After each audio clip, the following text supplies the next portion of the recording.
In this Medico Apps Masterclass, we are going to look at enzyme inhibitors. Now, we all know that enzyme inhibitors is a very crucial topic for examinations. So let's look at enzyme inhibitors. Before I take you to the individual enzyme inhibitors, let me give you an overview of all the enzyme inhibitors and the kind of enzyme inhibition. Basically, if we have to understand enzyme inhibition, we should know that whether the enzyme inhibition is reversible or it is irreversible. Okay, it is irreversible. And second, we should know that whether the inhibitor is going to attack on the active site or it is going to attack on the allosteric site. So once we know that, let's look at various different types of enzyme inhibition. So we know that reversible inhibition on active site is basically called as competitive inhibition. Competitive inhibition. Irreversible inhibition on the active site, this is called as suicide inhibition. Okay, suicide inhibition. Reversible inhibition on allosteric site, this is called as allosteric inhibition. Okay, and irreversible inhibition on allosteric site, this is called as non-competitive inhibition. Now, once we have known this name, it's very interesting to understand what are the features. So for all type of inhibition, there is two things which you have to remember. First of all, what is the change in the Vmax and what is the change in the Km value. So when we talk about Vmax, remember, every irreversible inhibition, the Vmax will always come down. The Vmax will always come down.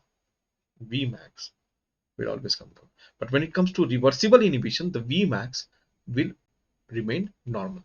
Vmax will remain the same, because for any reversible inhibition, if we keep increasing the substrate concentration, the effect of the inhibitor is lost, because it is a reversible inhibition. Okay, so this is one important concept. The second is about Km value. Now we know that Km value of any enzyme is dependent upon the enzyme substrate interaction. So any enzyme, any inhibitor which will disrupt the substrate enzyme interaction, which means any of them which will act on the active site, because if anything is going to attack on the active site, it is definitely going to disrupt the enzyme substrate interaction. So in those cases, the Km will increase, or in other words, affinity will decrease. So in both the cases, wherever active site is involved, the Km value will always increase, which means the affinity will always decrease. Okay, so the affinity of the substrate towards the enzyme will decrease. When we talk about allosteric inhibition, even though the inhibitor is acting on the allosteric site, but it is changing the active site. The inhibitor here attaches on the allosteric site, but it changes the active site. That is why here also, in the third category also, the Km will increase, which means the affinity will decrease. But what happens in non-competitive? Because it is acting completely on the allosteric site, it does not change the active site. So here the Km value will remain normal. So this is the only inhibition where the Km value will remain normal. Coming to the last kind of inhibition, okay, that is called as uncompetitive inhibition. Uncompetitive inhibition, the inhibitor does not attaches with the enzyme. The inhibitor does not attaches with the enzyme. It attaches only when the enzyme combines with the substrate. So basically, it attaches to the enzyme substrate complex. So again, because it is an irreversible inhibition, Vmax will definitely come down. Okay, and because here very interesting thing happens, because enzyme plus substrate combines to form enzyme substrate complex. Okay, and this is inhibited by the inhibitor. So inhibitor completely removes this. So this entire reaction moves in the forward direction. So actually in this inhibition, the enzyme and the substrate interaction actually increases, which means the Km value here, interestingly, will decrease, or the affinity of the substrate to the enzyme will increase. Because what is happening then, only because enzyme substrate are combining, and they are immediately removed by the inhibitor, they are destroyed by the inhibitor. So that is why enzyme and substrate will increasingly react to each other. So this is the only inhibition where the Km value will decrease, or affinity of the enzyme towards the substrate will increase. So this is an overview of the entire various different types of inhibition. Let's look at one by one. So these are the different inhibitions we are going to talk, and for each inhibition you have to remember basically what is the characteristic of those inhibition.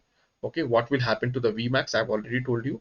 What will happen to the Km, okay, and examples of those inhibition, right? And two types of graph. One is when velocity and substrate curve, and one is one by velocity and one by substrate curve, that is double reciprocal curve.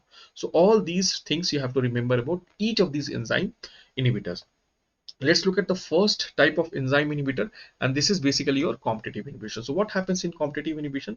The inhibitor is going for the active site, so it will be a structural analog of the enzyme, of the substrate. So in inhibitor and the substrate, they are a structural analog, that's why they are going for the active site. Okay, so inhibitor will bind to the same site where the substrate binds.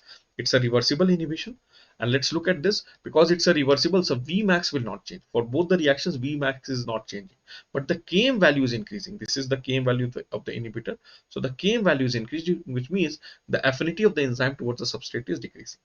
When we see a double reciprocal plot, now this y-intercept, this was only dependent upon Vmax, 1 by Vmax, because Vmax is not changing, so y-intercept will same. X-intercept is basically, 1 by Km, 1 by Km. Okay, because the Km value here is increasing, so this entire value will decrease. So this will move toward this. So this is the new K.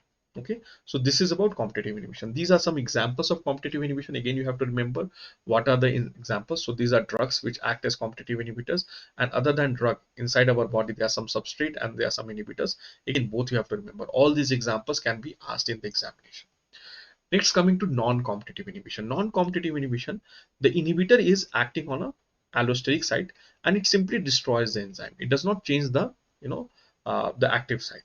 So what is and it is a irreversible inhibition. So first important thing, substrate and inhibitor are not a structural analog, because substrate is going for the active site, inhibitor is going for the allosteric site. So inhibitor binds on a separate site, and because it is a irreversible inhibition, the Vmax will come down. Okay, but the Km value will remains constant. Now this is very interesting to understand. Why does the Km value not change?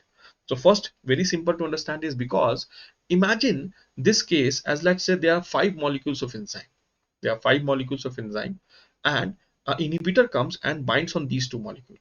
So effect of this inhibitor is it will completely make these 2 molecules of enzyme, you know, ineffective. It will, you know, completely destroy the enzyme.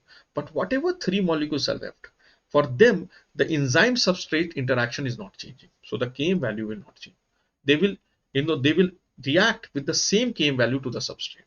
Okay, if another inhibitor comes and attaches here, again this will be, destroyed. But if even if these 2 molecules of enzymes are left, they will interact with the same enzyme substrate dynamics. So the effect of a non-competitive inhibitor is practically equal to the decreasing the enzyme concentration. Is this clear? So most of these inhibitors are basically poisons, and they are, irreversible except trypsin inhibitor, which act on trypsin. So this is the double reciprocal plot. So I have told you that the Km value does not change, so X-intercept will not change, whereas the Y-intercept, Vmax, is going to decrease. So this entire value is going to increase. So this value will increase, and this is your new Y-intercept. Is it clear? Y-intercept is 1 by Vmax. Vmax is coming down, so this entire value will go up. Okay, and that is why your y-intercept is increasing. So this is the double reciprocal plot of non-competitive inhibitor.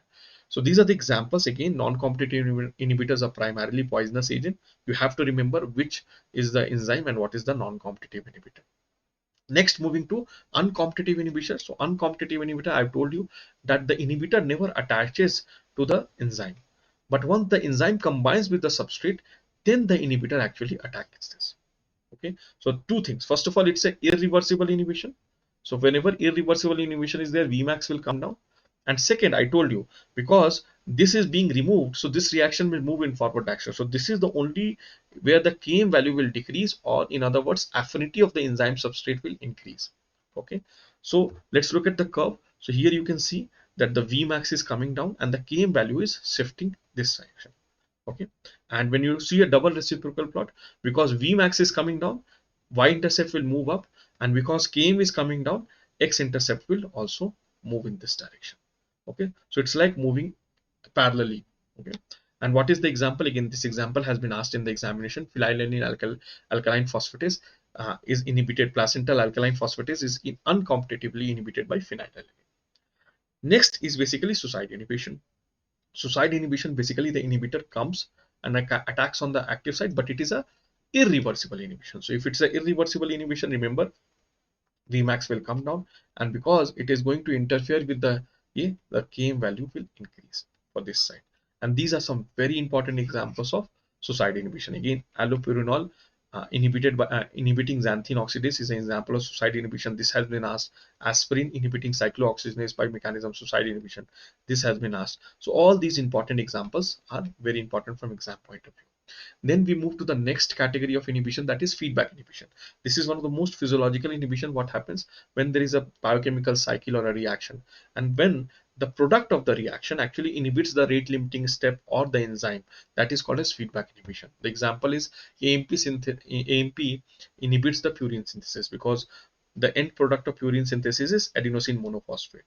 Another example will be heme actually inhibits ALA synthase. Okay, so whenever the level of heme is high, the amount of ALA synthase will be less, and whenever the amount of heme is low, the amount of ALA synthase will be high. So this is feedback inhibition. This is one of the most physiological way our body controls various enzyme Having learned about these inhibitions, I have not talked about allosteric inhibition as of now, because we are going to see allosteric inhibition as a part of allosteric regulation, because for allosteric it's not just inhibition, it's also activation.